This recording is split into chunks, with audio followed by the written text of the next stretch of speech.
মালয়েশিয়াতে থাকতে শুভ আমাকে অনেক রান্না করে খাইয়েছে, কিন্তু বাংলাদেশে এসে সে এখন পর্যন্ত আমাদের কাউকে কিছুই রান্না করে খাওয়ায়নি।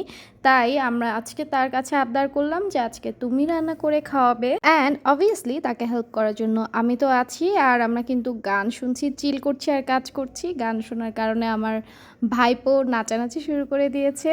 যাই হোক, প্রথমেই ক্ষমা চেয়ে নিচ্ছি, এতদিন কোনো ভিডিও আপলোড করতে পারিনি সে কারণে। বাই দ্য ওয়ে, রান্নার মেনুটা আগে বলে নিই। আজকে আমরা রান্না করব পোলা চাল ডাল দিয়ে খিচুড়ি, আর সেই সাথে মুরগি। বুটের ডালগুলো দেওয়ারও ইচ্ছে ছিল, খিচুড়িতে দিলে বেশ মজা লাগে, কিন্তু এই ডালগুলো আগে ভিজিয়ে রাখতে হয়, তা নয়তো ডালটা গলে না, যে কারণে ওই ডালগুলো দেওয়া হলো না। আর এখন আমি মুগ ডালটাকে হালকা করে ভেজে নিচ্ছি, এতে করে খুব সুন্দর একটা ফ্লেভার হয়। দেন সবগুলো চাল ডাল একসাথে মিক্স করে এটাকে ধুয়ে নিব।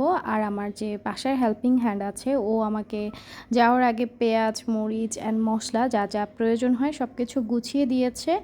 আর এর মাঝখানে আমি একটু পেয়ারাও কেটে নিলাম, খেতে খেতে কাজ করা যাবে। আর আমি যতটুকু জানি, প্রেশার কুকারে মাংস রান্না করলে সেটা খুব একটা টেস্ট হয় না, কিন্তু এই ধরনের লেয়ার মুরগিগুলো যেহেতু অনেকটা শক্ত হয়ে থাকে, যে কারণে আজকে আমরা প্রেশার কুকারেই মাংস রান্না করব, এতে করে সময়ও খুব কম লাগবে। আর মুরগির ভিতরে এই ডিমগুলো কিন্তু ফ্রি ছিল।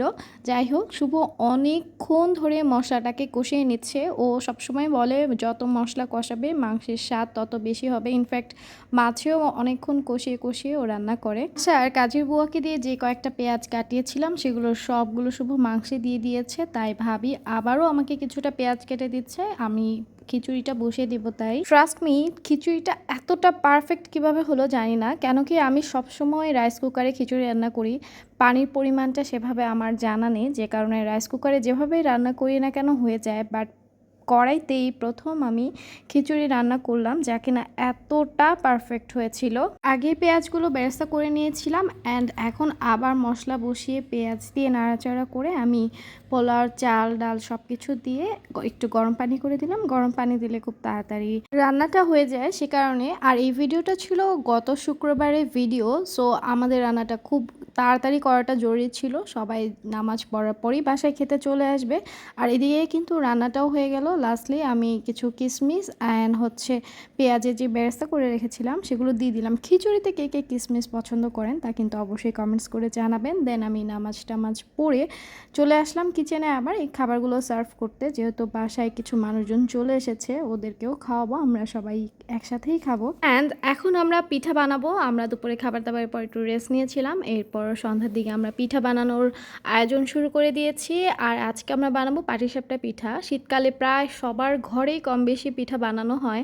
আর যদিও পাটিসাপটা পিঠাটা সারা বছর খাওয়া যায়, শীতের সাথে পাটিসাপটা পিঠার কোনো সম্পর্ক নেই, তারপরও আজকে আমরা পাটিসাপটা পিঠা বানাবো। এবং অন্যান্য দিন আরও অনেক পিঠাপুলির আয়োজন আছে, সেগুলোর ভিডিও কিন্তু আস্তে আস্তে চলে আসবে।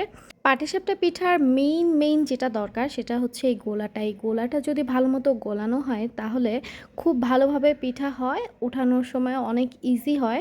আর ভিতরের ক্ষীরটা এক একজন এক একভাবে তৈরি করে। আজকে আমরা দুধ এবং সুজি দিয়ে ভিতরে ক্ষীরটা তৈরি করেছি, অবভিয়াসলি চিনি তো দিয়েছি। আর আমাদের পিঠাটা কেমন হলো বন্ধুরা?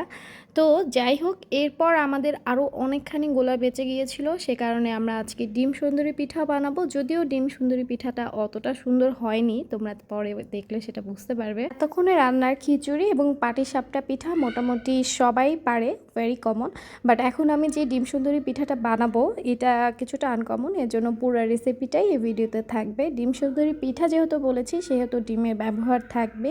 প্রথমেই আমি 2টা ডিম চিনি দিয়ে ভালোভাবে গুলিয়ে নিচ্ছি, চিনিটা যতক্ষণ না পর্যন্ত গলে যাচ্ছে। পিঠে পলিতে চিনি কিংবা গুড়ের ব্যবহার থাকে, যদিও ট্রাই করি যতটা সম্ভব কমিয়ে দেওয়ার জন্য, কিন্তু পিঠেতে না মিষ্টি জিনিসটা একটু বেশি দিলেই ভালো লাগে, কম দিলে অতটা টেস্ট লাগে না। যাই হোক, আমি 2টো ডিম ভালোভাবে মিক্স করে নিলাম। আর এখন যে গুলিয়ে রাখা গোলাটা ছিল সেটাকে আমি 2 ভাগে ভাগ করে নিচ্ছি। এক ভাগে আমি ব্যবহার করব ফুড কালার, আর আরেক ভাগ যেমনটা রয়েছে তেমনটাই থাকবে। আর এই পিঠা বানাতে কিন্তু অবশ্যই ফ্রাই প্যান লাগবে, কড়াইতে কিন্তু হবে না। এরকম ছড়ানো একটা তাওয়া বা ফ্রাই প্যানের মধ্যে আমি কিছুটা বাটার দিয়ে ফার্স্টে ডিমটাকে ভেজে নিব। আর যেহেতু ডিমের মধ্যে চিনি মিক্স করা আছে তাই কিছুটা কালার কালচে হয়ে যায় খুব সহজেই।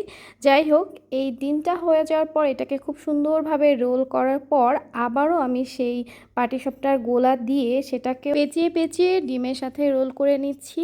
এটা ছিল ফার্স্ট লেয়ার অ্যান্ড যে কালার করা গোলাটা ছিল সেটা হবে আমার সেকেন্ড লেয়ার। এই ডিম সুন্দরী পিঠা খেতে যতটা ইয়াম্মি, বানানোও খুব সহজ, দেখতেও অনেক সুন্দর লাগে। কিন্তু আজকে আমার পিঠাটা বানানো খুব একটা সুন্দর হয়নি, কারণ হতে পারে যেহেতু পাটিসাপটার গোলা ছিল অনেকটা পাতলা ছিল। আমি যদি আরেকটু আটা বা ময়দা দিয়ে ঘন করে নিতাম তাহলে খুব ভালো হতো। যাই হোক, সময় যেহেতু ছিল না, শর্টকাটে যা পেরেছি তাই করেছি।